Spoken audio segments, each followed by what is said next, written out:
नमस्कार दोस्तों, मेरा नाम डॉक्टर सविता जैन है। मेरे इस चैनल में आपका फिर से स्वागत है। हाइपरटेंशन या हाई ब्लड प्रेशर, दोस्तों ये एक ऐसी प्रॉब्लम है जो हमारे भारतवर्ष में बहुत ही आम पाई जाती है।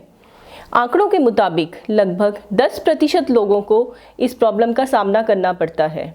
हाइपरटेंशन है क्या, ये क्यों होती है, इसको कंट्रोल करने के लिए आप घर पे क्या कर सकते हैं और इसके कारण आपको और क्या क्या तकलीफ़ों का सामना करना पड़ सकता है, इन सभी सवालों के बारे में दोस्तों आज इस वीडियो में हम बात करेंगे। तो दोस्तों सबसे पहले बात करते हैं कि ब्लड प्रेशर क्या है। ब्लड प्रेशर एक्चुअली उस प्रेशर को बोलते हैं, उस बल को बोलते हैं जिससे जो हमारा रक्त है वो हमारी रक्त वाहिकाओं में बहता है। जब हमारा दिल धड़कता है या हार्ट कंट्रैक्ट करता है तो वो एक ज़ोर के साथ ब्लड को पंप करता है, उसी से ब्लड प्रेशर होता है। दोस्तों अगर कभी आप डॉक्टर के पास गए हैं और आपने देखा होगा कि ब्लड प्रेशर जो है वो 2 डिजिट्स में लिखा जाता है।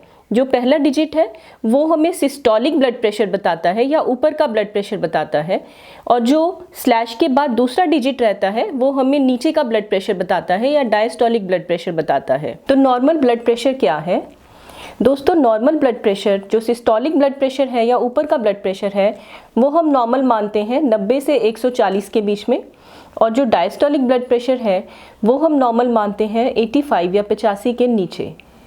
और हाई ब्लड प्रेशर हम बोलते हैं जब आपका सिस्टोलिक ब्लड प्रेशर 140 से ऊपर होता है या आपका डायस्टोलिक नीचे का ब्लड प्रेशर 85 से ऊपर होता है। हाई ब्लड प्रेशर के क्या कारण हो सकते हैं दोस्तों? 97% लोगों में ब्लड प्रेशर का कोई एक कारण नहीं होता। इसको हम एसेंशियल हाइपरटेंशन या प्राइमरी हाइपरटेंशन बोलते हैं। इसका रिस्क बढ़ता है उम्र के साथ, किसी और बीमारी के चलते जैसे कि शुगर होना, मोटापा होना, शारीरिक व्यायाम ना होना, तनाव के चलते ये बढ़ सकता है। हमारे खाने में नमक की मात्रा अधिक होने से भी ये बढ़ सकता है। बाकी के जो लोग हैं 3% लोगों में इसका कोई और कारण हो सकता है जिसको हम सेकेंडरी हाइपरटेंशन बोलते हैं। सेकेंडरी हाइपरटेंशन जो है वो हो सकती है कई बार दिल की बीमारी की वजह से, कुछ लोगों में किडनीज या गुर्दों की बीमारी की वजह से हो सकती है, और बहुत रेयरली कई बार कुछ हार्मोनल या एंडोक्राइन प्रॉब्लम्स होती हैं जिसकी वजह से ब्लड प्रेशर बढ़ सकता है, जैसे कि कुशिंग सिंड्रोम या एक्रोमेगेली। तो हाई ब्लड प्रेशर की वजह से आपको क्या लक्षण महसूस हो सकते हैं? याद रखें दोस्तों कि लगभग 50% लोगों में हाई ब्लड प्रेशर के बावजूद कई बार लक्षण महसूस नहीं होते। इसके जो लक्षण महसूस हो सकते हैं वो हैं सिर दर्द होना, स्पेशली सिर के पिछले हिस्से में दर्द होना, दिखाई देने में धुंधलापन होना, चक्कर आना, आपको सांस लेने में दिक्कत हो सकती है, और कभी कभी आपके पैरों में सूजन हो सकती है।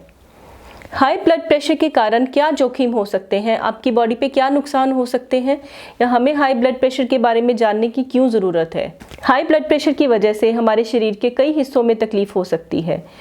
इसमें प्रमुख है हमारे दिल की तकलीफ़ होना, जिसमें कि दिल का दौरा हो सकता है। आपको पैरालिसिस या स्ट्रोक की प्रॉब्लम हो सकती है जिसको हम आम भाषा में अधरंग बोल देते हैं। आपकी आँखों पर इसका असर पड़ सकता है। अगर हमारा ब्लड प्रेशर कई साल बढ़ा रहे और हम इसको कंट्रोल में नहीं करें तो आँखों की रोशनी भी जा सकती है, और आपके गुर्दों पर असर हो सकता है जिसमें कि कई सालों के बाद आपको डायलिसिस की आवश्यकता भी पड़ सकती है। तो ब्लड प्रेशर को कंट्रोल करने के लिए आप घर पे क्या क्या कर सकते हैं? सबसे ज़रूरी है दोस्तों आपका लाइफस्टाइल चेंज होना। लाइफस्टाइल में आपके आहार में या डाइट में कुछ चेंजेस करने की ज़रूरत है, और फिज़िकल एक्टिविटी स्टार्ट करने की ज़रूरत है।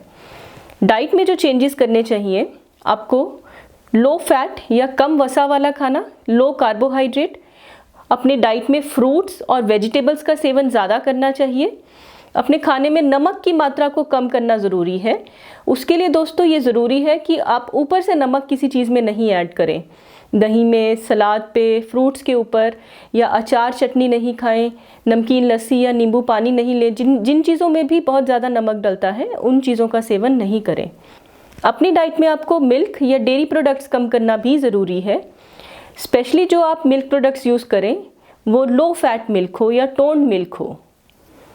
फिज़िकल एक्टिविटी के लिए दोस्तों ये ज़रूरी है कि रोज़ 30 से 45 मिनट लगभग सैर या कोई भी ऐसी एक्सरसाइज करें, जैसे कि जॉगिंग या दौड़ लगाना, साइकिलिंग करना, स्विमिंग करना, कोई गेम खेलना जैसे कि बैडमिंटन।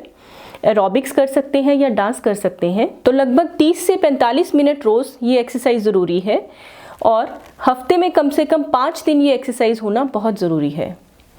कोशिश करें कि आपका वज़न थोड़ा कम हो। अगर आप अपना वज़न 5 से 7% भी कम कर लेते हैं तो ये भी आपका ब्लड प्रेशर और इससे होने वाले हार्ट की बीमारी, दिल की बीमारी का खतरा कम कर देगा। इसके अलावा दोस्तों ये ज़रूरी है कि आप धूम्रपान नहीं करें, स्मोकिंग बिल्कुल बंद करें, अल्कोहल का सेवन भी कम करें और तनाव कम करना बहुत ज़रूरी है। आप रिलैक्सेशन टेक्निक्स या मेडिटेशन यूज़ कर सकते हैं, इससे भी आपके ब्लड प्रेशर में फ़र्क पड़ेगा। इन सब के बावजूद दोस्तों आपको ब्लड प्रेशर कम करने की गोली की आवश्यकता पड़ सकती है, तो आप अपने डॉक्टर से संपर्क ज़रूर करें और अगर आपके डॉक्टर ने आपको कोई दवाइयाँ सजेस्ट की हैं तो उनका सेवन लगातार करते रहना बहुत ज़रूरी है। और आपका ब्लड प्रेशर कंट्रोल में है कि नहीं, उसकी जांच बार बार करते रहें। आप घर पर भी ब्लड प्रेशर अपना नाप सकते हैं और अपने डॉक्टर की सलाह के अनुसार डॉक्टर के ऑफिस में जाकर भी अपना ब्लड प्रेशर चेक करा सकते हैं। तो आज के लिए दोस्तों बस इतना ही। अगले वीडियो में मैं बात करूंगी कि आप अपना ब्लड प्रेशर घर पर ऑटोमेटिक मशीन से कैसे नाप सकते हैं। तो तब तक के लिए दोस्तों अपनी सेहत का ध्यान रखें।